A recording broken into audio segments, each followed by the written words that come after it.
Hi everybody. This is our new uh, video channel, YouTube video channel that we're gonna do. So it's basically uh, you know a tutorial video for different kinds of softwares that we come across in our daily lives when you have an engineering problem in front of you. So today we'll be discussing and we'll be discussing the features of one of those softwares that we can see here, which is nothing but Proteus. And I'll be using Proteus 8.6 version of it, which you can get it. uh, so moving on.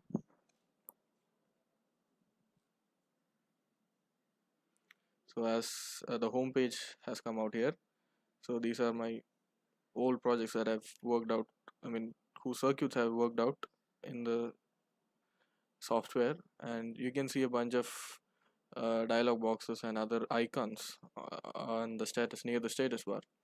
So we'll be discussing each one of them. So if for first of all, we need to start a new project.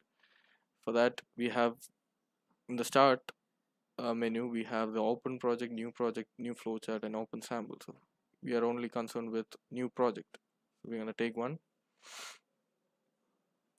and this shows the path where our projects will be saved, and uh, we can change the path using our browse function.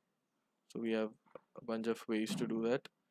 Now I will be saving my projects in the C, and so we can also change our name of the project. So here I'll be doing maybe a tutorial project. Sorry. Yeah. So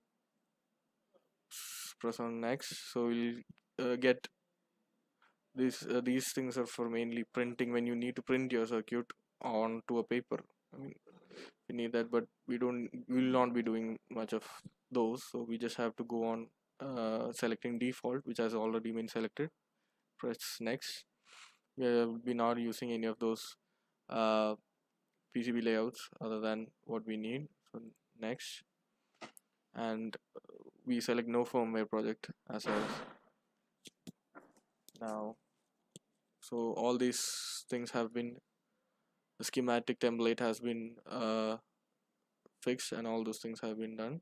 Now just click on finish. So we see a grid page, if you may, you can call what you want. So basically it consists of all those things that we said we're going to discuss about, from file, edit, view, all those things that you can see through all apps or applications that we use. So basically we are mostly concerned with a circuit design. So this is the devices dialog box or menu, from which we can get a variety of any variety of uh, devices that we need, including, starting from resistors ranging over to any ICs, any TTL logic devices, and so on.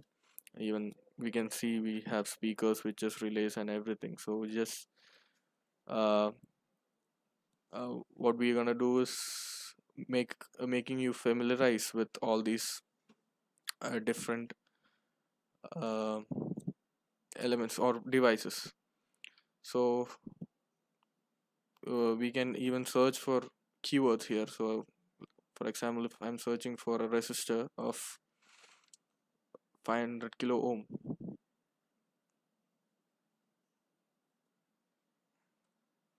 so you'll get a wide variety of resistors, including potential dividers and ordinary resistors, and you can see a schematic diagram as well as the PCB preview of how you're gonna get, or how you're gonna see it when you lay out as a PCB. So that's basically searching for different types of components that you need. And so, and from here we'll have the device library, from which it's basically the same thing, but we can have families of different ICs or any other logic families that we are gonna use. So for a starter, what we have to be uh, what we have to learn is basically how to pick devices for a project that you need. And towards the leftmost side, we can see a bunch of icons here. So basically, the first one is the cursor mode. That's already in the cursor mode, so we don't. And now this is the dialog box that's open here. This corresponds to the devices that we need to.